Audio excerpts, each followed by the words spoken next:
তোমরা সবাই কেমন আছো? আমি কিন্তু আজকে কথা বলবো কুবেরা নিয়ে, যেটা 20 তারিখে থিয়েটারে রিলিজ হয়েছে। তো এটার কিন্তু লিড রোল নাগার্জুন, রশ্মিকা, ধানুষ এই তিনজন আছে। তোমরা অবশ্যই এই মুভিটা সম্পর্কে জেনেছো। এটা কিন্তু ধানুষের 3 নাম্বার তেলেগু সিনেমা যত সম্ভব।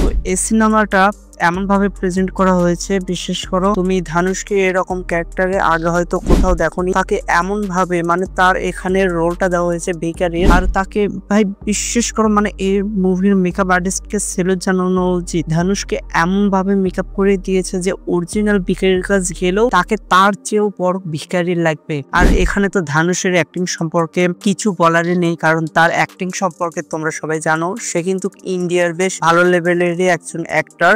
আর সে কিন্তু প্রথমবার নাগার্জুনের সাথে কিন্তু এই সিনেমা তৈরি করেছে। তো এই সিনেমার স্টোরিটা বেসিক্যালি বড়লোক আর গরিবদের মাঝখানকার এটা এ টাইপ সিনেমা তোমরা অনেকেই দেখেছো, কিন্তু এটা একটু ইউনিক টাইপ স্টোরি। তোমরা এই স্টোরিটা যেরকম প্রথমে সিনেমা দেখার সময় মনে করবা, ওটা পুরোপুরি ডিফারেন্ট হয়ে যায়। একজন বিজনেসম্যান, সে তার বেআইনি টাকা কিভাবে হোয়াইটে আনবে তার জন্য সে কি কি করে সব দেখানো হয়েছে। আর এই সিনেমাটা দেখে বিশেষ করে আমি অত্যন্ত লেভেলের মজা পাইছি। একজন বিজনেসম্যান, সে তার ব্ল্যাক টাকা হোয়াইট টাকায় কনভার্ট করার জন্য নাগার্জুনের দ্বারা বিভিন্ন ভিখারিকে তুলে আনে। তো এখানে ধানুষও ছিল। তারপর তাদের সাথে কি করে না করে শেষ পর্যায়ে গিয়ে কি হয় এসব তোমরা এই সিনেমায় দেখতে পারবা। এই সিনেমায় কিন্তু পলিটিক্স তারাও কিন্তু জড়িত আছে। সিনেমা যদি আমি এক কথায় বলি, আমাকে ভীষণ লেভেলের ভালো লেগেছে। আমি চাই যে ধানুষ কিন্তু আরো বড় লেভেলে যাক, কারণ তাকে আমার সবচেয়ে বেশি ভালো লাগে। তোমরা কে কে এই সিনেমাটা দেখেছো অবশ্যই আমাকে কমেন্টে জানিয়ে দিও। কে কে ইন্ডিয়া থেকে দেখছো তারাও কমেন্টে জানিয়ে দিও। এটা কিন্তু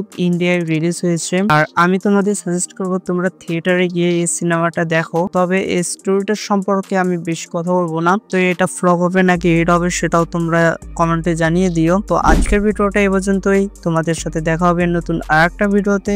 গুড বাই।